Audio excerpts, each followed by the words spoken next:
Yes, Radio Mystery Theater presents...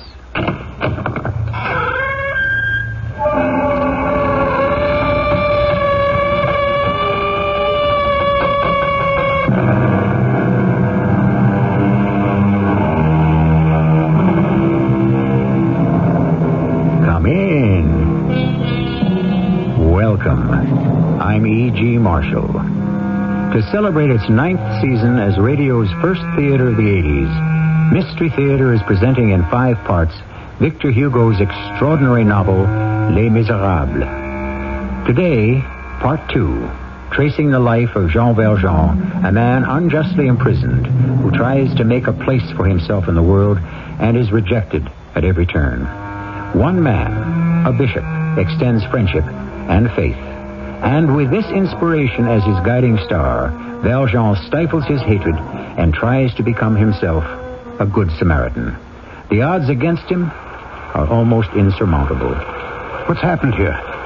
What's wrong? The woodcutter's horse went down in the mud. When Marcel tried to pull him out, the cart tipped and caught him beneath it. Marcel, can you manage to squeeze out of there? I can't move. I'm caught. My chest is crushed. Help me. There's no one strong enough to lift the cart out of the mud enough to pull him out. Let me try. No. Don't anyone try. It's too late. Let me die.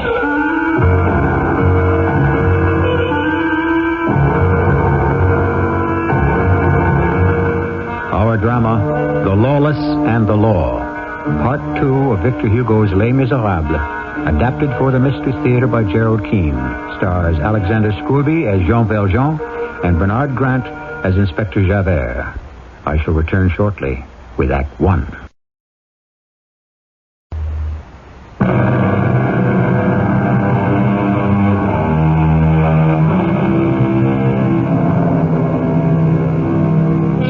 No one has ever quarreled with the playwright Shakespeare's idea that justice should be tempered with mercy. Jean Valjean, after serving 19 years in prison for stealing 1 loaf of bread, has made compassion his way of life. Once free, he determined wherever he could, he would right every wrong. Not so another character in Victor Hugo's story, Inspector Javert of the French police. To him, the word mercy meant nothing. Pierre? Yes, Inspector Javert. There is something troubling me. It will not go away. 12 years ago, I was made into a kind of roving prefect. There is something about the town of Moulins that bothers me greatly. Not something, but someone. You have evidence? No, I don't. Only a certain feeling. Not here in my head, but here in my stomach. Well, then why don't you bring the man in for questioning? He happens to be the richest man in Moulins. Could be all the more reason. Stolen wealth. He also happens to be the mayor. Oh, you don't mean Mayor Badalin? Impossible. Why, he's put Moulins on the map.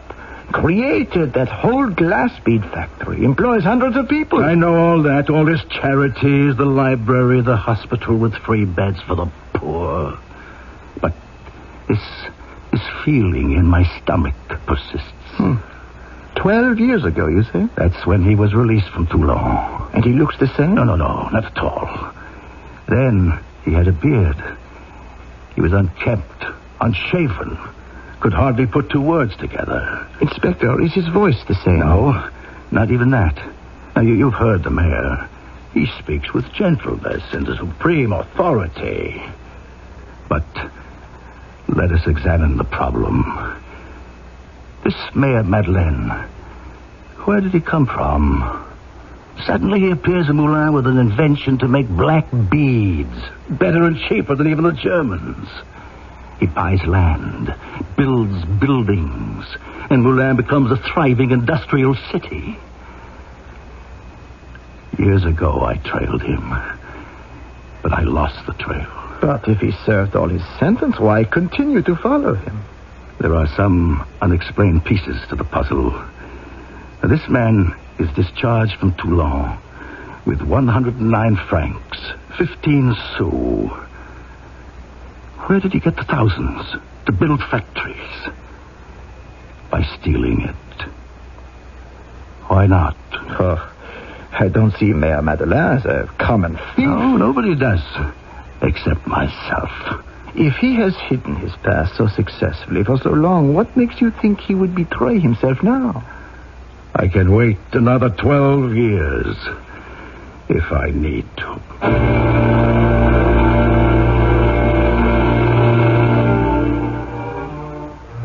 I am Jean Valjean.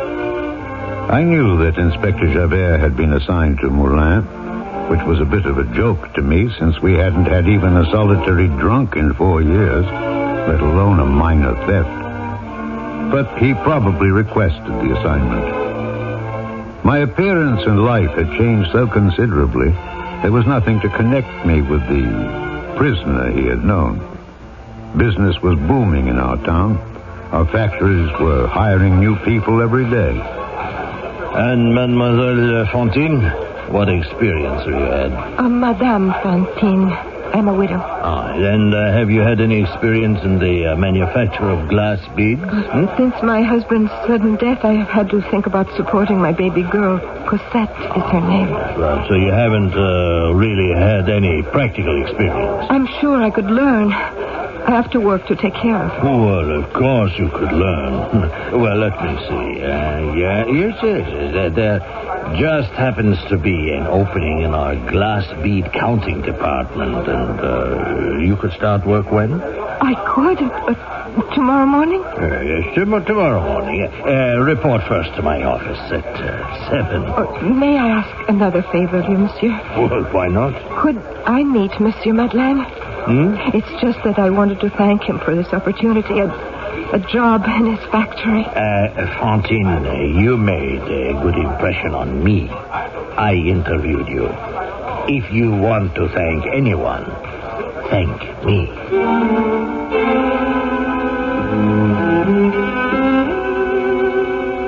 As I said, I was aware that Inspector Javert, even after all these years, still pursued me. But for him to make any positive connection between the mayor of Moulin and Jean Valjean, the former convict, was next to impossible. Until one miserable rainy day, when I happened along a country road outside our town and came upon a crowd of men in an overturned car. Monsieur le Maire! What's happened here? What's wrong? It's Marcel Fauchelevent, the woodcutter. Huh? His horse went down in the mud. Marcel tried to pull him out, but the car tipped. He's fallen on top of them both. Marcel, can you hear me? Is that you, monsieur? Monsieur Madeleine? Yeah. Your horse looks pretty bad. I think both his legs are broken. Poor beast. Can you manage to squeeze out from under there? I can't move. All that wood. We were thinking of trying to pull out each log. That might make the cart lighter and free. No, not possible. The side of the cart is pressing against Marcel's chest and both arms are tangled in the wheels. Now, we need a jack to raise the cart from below. If we can just raise it enough, we can pull Marcel out. They've gone to fetch a jack. Where'd they go? When? A few minutes ago to Haché, the blacksmith. Haché? It'll be an hour before he gets here. Please, someone. We can't wait that long. But what else can we do? The weight is crushing me. Help me. Someone. Marcel, listen to me. We're going to lift one end of the cart just a little and then drag you out. You hear me, Marcel? Monsieur Madeleine, the cart is sinking lower into the mud. The rain is coming. Did you hear what I said to Marcel? There's still room enough under there for a man to crawl under the cart and raise up one end with his back. It'll only take half a minute and then we can pull Marcel free. Anyone here with a strong back? Monsieur le Maire, they all want to help. Inspector Javert, I didn't see you. Monsieur Madeleine, I never knew but one man capable of doing what you asked. Yes? He was a convict. Indeed. Only one man I ever knew with the strength a prisoner at Toulon. But that was many years ago. He'd be over 60 years old today. I couldn't let that poor woodcutter be crushed to death in front of my eyes. I wedged myself under the cart, near enough to Marcel. I lay flat. And then tried to bring my elbows up to my knees. Monsieur le Maire, go away. You will be killed. Save yourself. I know I am going to die.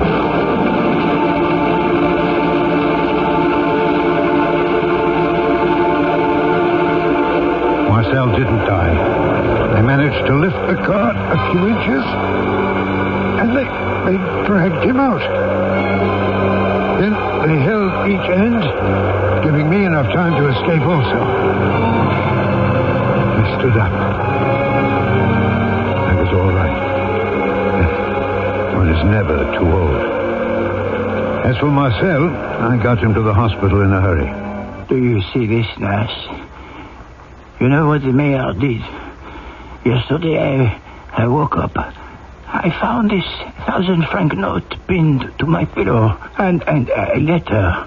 You see what it says? Payment for your cart and horse, which I have bought. And I know the cart was crushed to nothing and the horse was dead. And do you know what Mayor Madeleine did today? He got me a job. Me, crippled like this. The doctor says I need to be out of doors, so I am to be the gardener at the Saint Antoine convent. What do you think of that?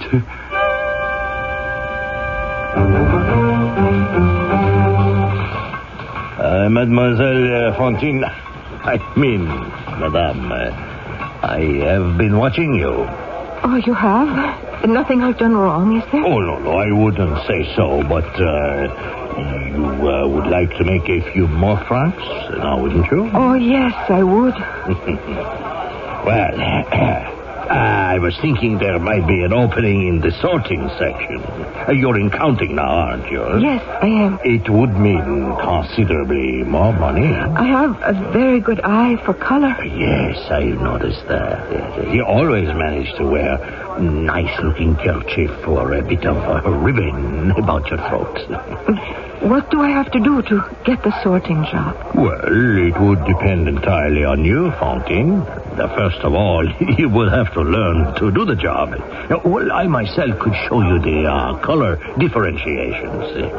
Now, let's say the best time for me to show you would be in the evening after the factory is closed down. In the evening? Yes, we could have a little supper together first. It would be my pleasure.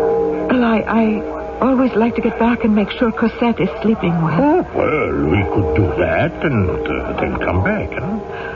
I wonder, monsieur, could I have a day or so to think it over, perhaps till Monday? Fantine, I tell you quite frankly, there's nothing to think over. I think we get along quite well, you and I, now, don't we? Oh, yes, of course. Yeah. You see this note on my desk? The orders from Monsieur Madeleine himself to shut down the counting department as of Monday. No more counting work? No, everybody is to be fired, let go. The entire department. Monsieur Madeleine has invented a machine that can count faster and more accurately than any human hands.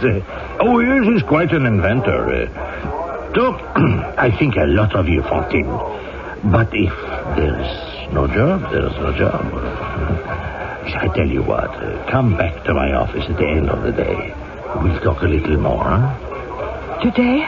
Yes, after the bell rings. That would mean I have accepted the job you offer me. Well, if I don't see you there by 6 o'clock, I shall ask someone else. There's no point in you showing up at this factory on Monday, for there won't be any work, huh? Have I made it clear? Oh, that cannot be sensible. I will take good care of you. I like you. You have nothing to fear from me. Hypocrisy, contrivance, taking advantage. Victor Hugo etches an indictment of his society, echoes which still reverberate today. And as for Jean Valjean, how safe is his new respected identity? We shall learn all of this when I return shortly with Act 2.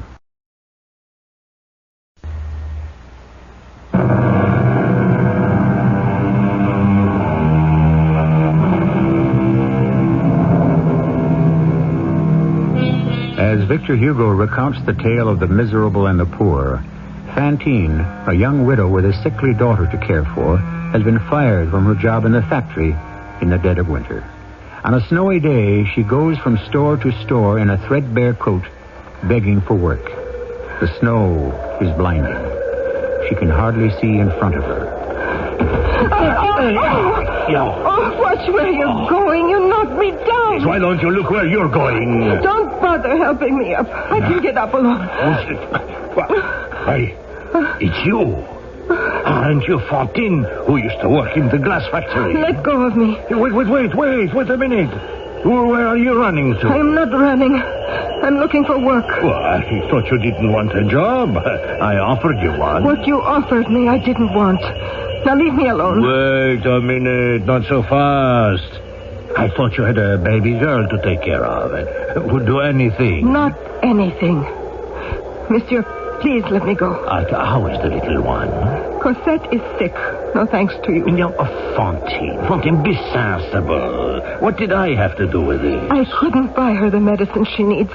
Or the right kind of food, or milk, or anything. What is that my fault? I hate you. Get away from me. Put down that piece of wood, you hear? I'll teach you a lesson. You'll see if I don't.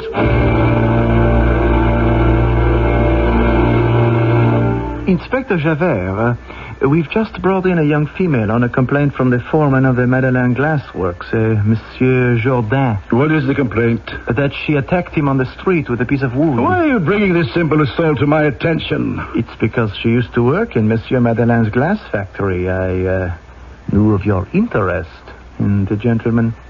She says she was fired. I wondered why. Yes, there may be something we can trip him up with. Girl on the streets attacks foreman. Why does she do that? Have her in. No, wait. Go to the mayor's house. It's right next door. Tell him there's an urgent matter at the police station that requires his attention. By the time he gets here, I'll have that girl in such a state she'll swear to anything. Now send her in. Come in, you. The inspector wishes to talk to you. I shall return with the gentleman as soon as possible. Good. Young lady, you seem to have gotten yourself into a nice mess. It's all because of that awful Monsieur Madeleine. He fired a whole department. My job went with it. I haven't worked in months. Brute of a foreman attacked me. That is not what our gendarme reports. I tell you, he attacked me, that horrible man. Did he now? His sworn complaint to the gendarme was he was peacefully walking the street, and you took a stick and beat him about the head. Inspector, I swear by our Savior that is not true. You took no stick to him? To defend myself only. It was he who had me fired from the factory because I refused him. A moment ago, you told me it was Monsieur Madeleine who had you fired. That's what I was told. How well did you get along with Monsieur Madeleine? Who? The owner of the factory. Don't tell me you don't know him. It's true, I never met him. That is not the report that has come to our attention. We know there was some kind of a liaison between you and Monsieur Madeleine. I don't know what it could be. I am so cold and tired. And my little girl, she will be worried about me. Cosette, I left her with nothing to eat. Please let me go to her. Then why don't you tell me about Monsieur Madeleine? Let us be clear about this and you can go. I will even give you some milk to take to your Cosette. Now, you did know him when you were working at the factory. What do you want me to say? If you don't tell me what I wish to hear, then I'm afraid it's 6 months in prison for assaulting a citizen in plain view of witnesses and the sworn affidavit of a gendarme. 6 months? What's my child going to do? She's a baby. That's for you to decide. I have tried so hard to be honest and truthful. It doesn't pay. Yes. I knew Monsieur Madeleine. That's better. Now we're getting somewhere. And he had you fired from the factory when you were no longer of use to him. Yes. And in the street, you mistook Foreman Jourdain for Monsieur Madeleine, and because you were wronged, you beat him about the head. Is that what you want me to say? Yes, and you will say it, no matter who asks you. I will say I knew him, yes. Otherwise, 6 months, and who knows what will happen to your child while you were in prison. Here is the mayor, Inspector Javert. I was just on my way here. We have had some unfortunate information from this young lady. Oh, my dear. Is this the girl who was thrown into the snow? I was just coming here when I learned she'd been taken by the police to your office. Madame, tell this gentleman, repeat to him what you have just told me. Throw a blanket around her shoulders. Can't you see she's suffering from exposure? Look at the poor child. Heavens, to find a citizen of Moulins in this condition. Madame, I asked a question. Your name is Fantine? Yes. You were employed in the Madeleine Glass Works? Yes. Were you? I didn't know that. And have you not just made a sworn statement that you had personal relations with Monsieur Madeleine, owner of those works? Oh, come now. I've never seen this child before. She told you no such thing. Did you or did you not say you knew Monsieur Madeleine? Yes. Guess what? Yes. I knew him. And we all know what that means. It's quite obvious this young lady is not well. Not in her right senses. She appears very ill. She made quite a serious accusation. Oh, what was it? It was you she thought she was attacking in the street. Inspector Javert, let this girl go. She did not attack me. Oh, I'm afraid I cannot dismiss this. She did assault a gentleman in the street. We have a sworn deposition. Inspector, listen to me. You're an honest man. I'll have no difficulty making myself understood to you. I was crossing the marketplace when I saw the gendarme, Pierre, leading this girl away. A crowd had gathered. I inquired what had happened. The man you say she assaulted, if he was my foreman, Jourdain, he was in the wrong. And in common justice, he should have been arrested, not she. And what about her accusation a moment ago about you, Monsieur le Maire? If untrue, it is an insult. But you told me I had to. That concerns myself. Whatever her reasons. You will kindly obey me and let her go. I heard Fantine's story. I told her that what Jourdain had said about closing down the counting department was absolutely untrue. I heard about her little daughter, and I promised to have the child taken care of. In the meantime, Fantine herself was undernourished and ill. I had her taken to the hospital where she could recover. A month later, Inspector Javert paid me a visit. Excuse me, Your Honor. What is it, Inspector Javert? What did you wish to see me about? A serious misdeed has been committed, sir. What deed? An inferior agent of authority has failed in his high respect to a high office in this city. I have come, as is my duty, to bring the fact to your knowledge. Who is this agent? Myself. Oh? And who holds that high office? You do, Monsieur le Maire. Your Honor, I have come to request that you will take action to have me dismissed from the police service. What's come over you, Javert? You wish to be removed? Discharged. Very well, discharged. I don't understand it. You will. 4 weeks ago, after the scene about that girl where you ordered me out of my own office, I was furious, and I denounced you.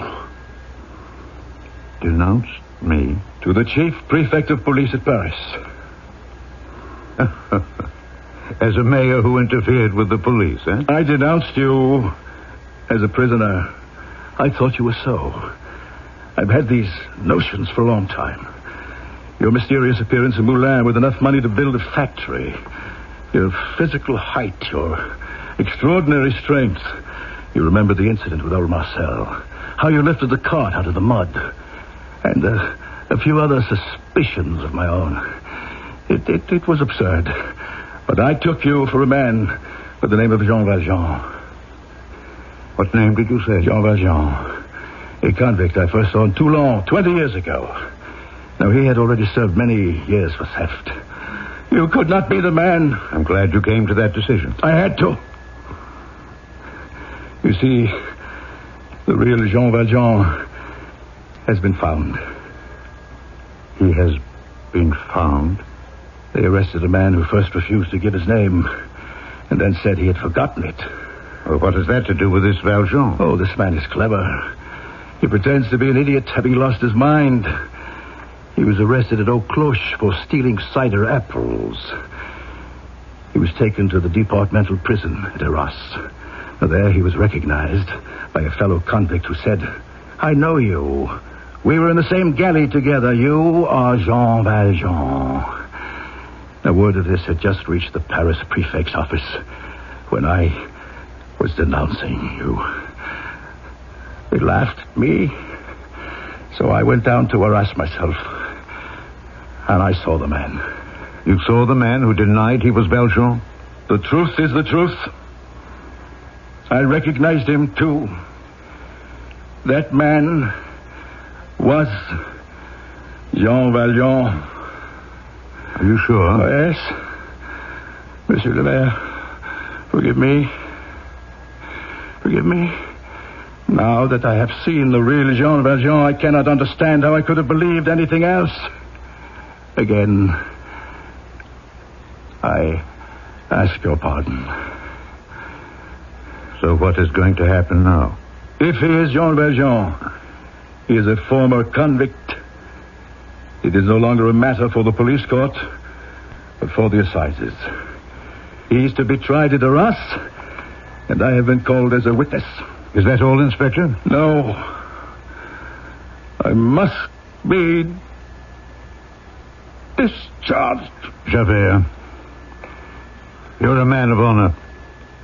You exaggerate your faults. I insist that you continue as Inspector of Police. I cannot allow it. I say it again. You attach too much importance to what you call denouncing me. It's the duty of men in your job to suspect. Without proof. In a moment of passion. For revenge. Had any of my subordinates done what I have done, I would have declared him unworthy of his badge and discharged him. Monsieur le Maire, if I were not severe with myself now, my whole life, everything I have done would be an injustice. Oh, it's easy enough to be kind and good. The difficulty is to be just. And I am bound to treat myself as I would treat another man. All I demand, Monsieur le Maire, is the discharge of Inspector Javert. What am I afraid of? I'm saved. All is settled. Javert, who so long annoyed me, will now leave me in peace. He's got his Jean Valjean. What wrong have I done? I've lived the way the bishop made me promise to live. I've lived as a just man. I've closed the door on my past. Why should I be punished again? Remember me, Jean, the Bishop of Digne. Monseigneur, welcome. Remember. Are you here? Or are you in my mind? We made a pact, Jean. My candlesticks for your true being. I took your soul from Satan, begged you to shut the door against him. But you will open it again if you let that innocent man be punished in your name. What shall I do? Give up all the good I've done? Give up helping the poor, bringing work and contentment to a city of people? What use is it? If I liberate that man they think is Jean Valjean, and denounce myself? It is a question that can only be replied to by the Lord himself. And how much of his spirit remains in you? I pray he will help you find the answer. Listen to Victor Hugo's postscript to this very scene. Valjean takes the bishop's candlesticks and in a mad moment tosses them into the fire. He will destroy them, obliterate the bishop, everything. He will remain the mayor. But again, he hears the bishop calling his name. I shall return shortly with Act 3.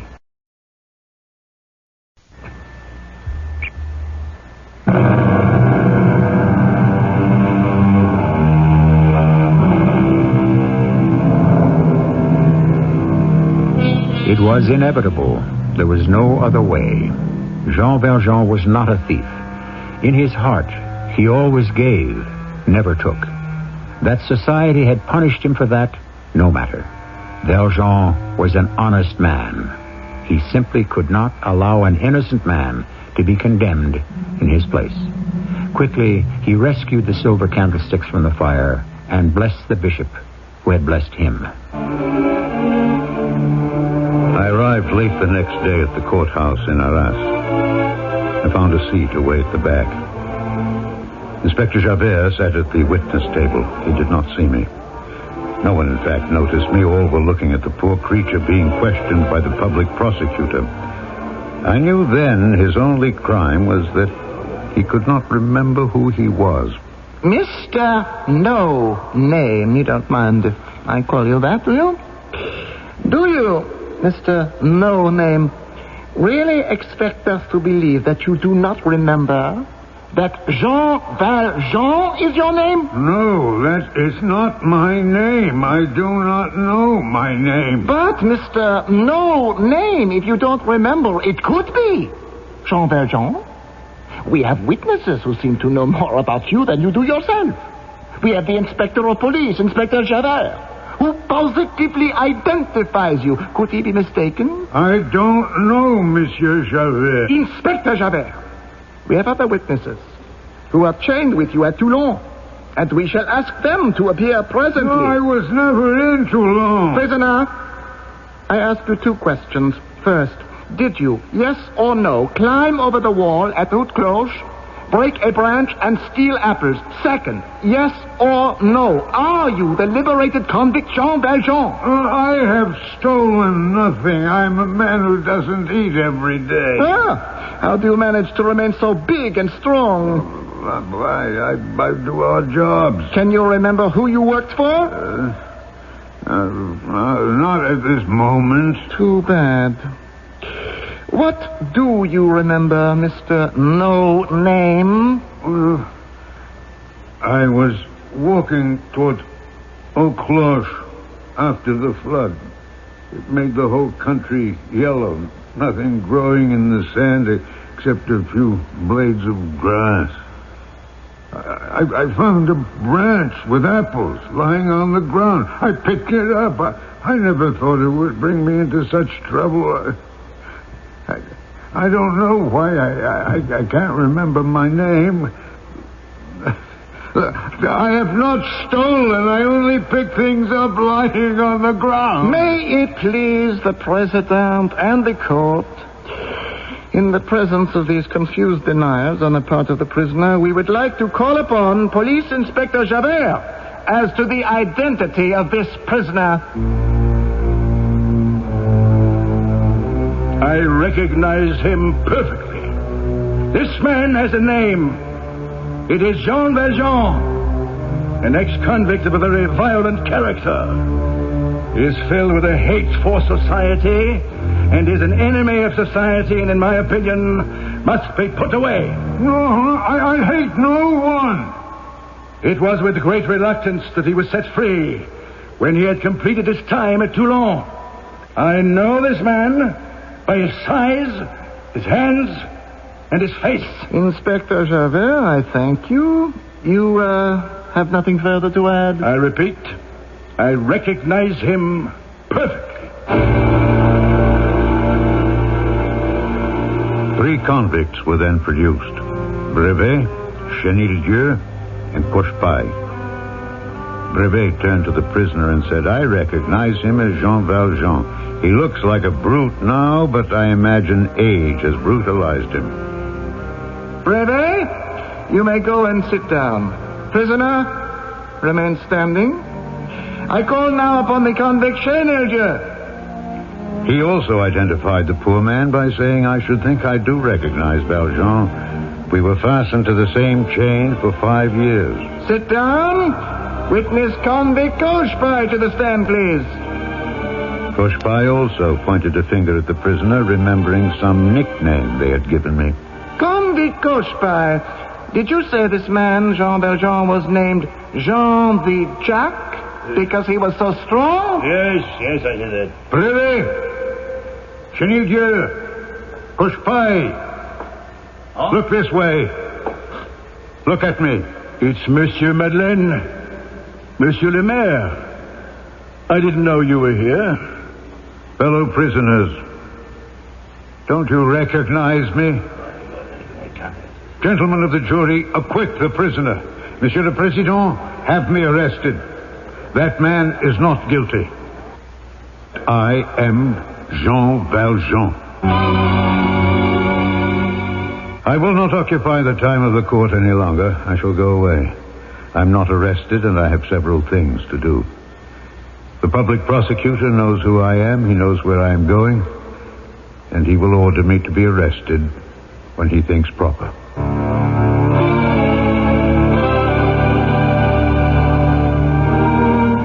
I had told the court I had much to do, but only one thing to me was important. To go to the hospital where Fantine was recuperating and make sure she was reunited with her child. But when I got there, they told me someone had spirited Cosette away. And because her mother, Fantine, was so weak, no one dared tell her the truth. Oh, Monsieur Madeleine, why don't they bring me Cosette? She's in the nursery along with several other young ones. Don't you worry. You saw her? No, I've just returned from Arras. But as soon as I get the doctor's report about you, I'm going to the nursery to make Cosette's acquaintance. I still don't understand why I couldn't see her. Only a little weak, but if I saw her, it would give me such strength I could get out of this bed and dance. Fantine, you certainly are stubborn. The doctors say you must be patient to regain your strength. Believe me, I think it would be a great strain for you if that door behind me were to open and there stood Cosette. No! Fantine, what is it? In the door. There. Oh, Monsieur Madeleine, save me. Standing in the door was Javert. He had come for me. I knew that. But Fantine did not. All she could remember is that day not so long ago when Javert had threatened her with 6 months in prison.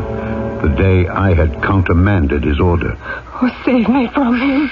Don't be alarmed, child. He hasn't come for you. I know what you want, Javert. If you know, then get up. Well, are you coming? Maybe this will assist you. You needn't hold me by the collar. Monsieur le Maire. There is no Monsieur le Maire here. Javert. Call me Monsieur l'Inspecteur. Inspector Javert, I should like to say a word to you in private. Speak up. People talk aloud to me. I have a request to make of you. I told you to speak up to me. Heard only by yourself. What do I care about that? I'm not listening. Grant me 3 days. 3 days to go and bring back with me this unhappy woman's child. I'll pay you whatever you ask. You can come with me if you like. You must be joking. You ask me to give you 3 days so that you can escape again. To go and find Cosette? Then she's not here? Where is she? Monsieur le Maire, you promised. You said she was in the nursery. Be quiet! Silence! Somebody help me, Monsieur Madeleine. I tell you, there is no Monsieur Madeleine. And no Monsieur le Maire. But there is a thief, a brigand, A convict by the name of Jean Valjean, and I have got him. That's what there is. No. Cosette! God, you've killed this woman. Oh, my baby. Nurse! Doctor! Get away from that bed. No, Javert. You have made a big mistake hitting me. Javert, stand as far away from me as you can. I advise you not to disturb me at present. Say a prayer over her, if you like. Fantine, I don't know if there is life enough in you to hear me. I don't know if my voice will catch your spirit as it leaves here. But I swear to you by all that is holy, all that my life has meant and will mean and must mean. One day, I shall find Cosette and care for her in your name, as if she were my own granddaughter. Sleep, Fantine. Sleep forever. Remember me. Never forget. Faith, hope, and love abide. And the greatest of these is love.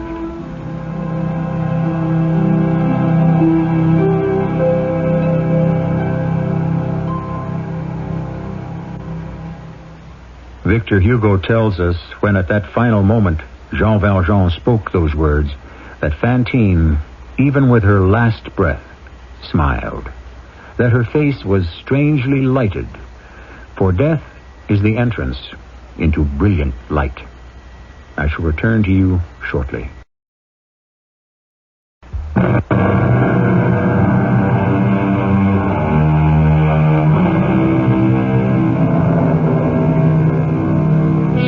And so we conclude Part 2 of Victor Hugo's Les Miserables, a novel which to this day has remained one of the greatest expressions of man's struggle to maintain dignity, charity, and love.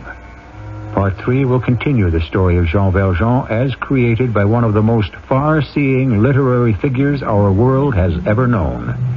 Our cast included Alexander Scourby, Bernard Grant, Terry Keane, Russell Horton, and Earl Hammond. The entire production was under the direction of Hyman Brown. Radio Mystery Theater was sponsored in part by Raven House Paperback Mysteries. This is E.G. Marshall, inviting you to return to our Mystery Theater for another adventure in the macabre. Until next time, pleasant dreams.